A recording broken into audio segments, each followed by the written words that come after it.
Meaning of file cabinet. File cabinet. File cabinet. File cabinet.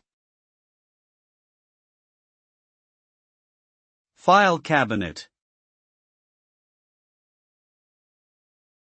A file cabinet is a piece of furniture used to store paper documents in folders that can be easily accessed and organized. It typically consists of vertical drawers that are designed to hold letter-sized or legal-sized documents.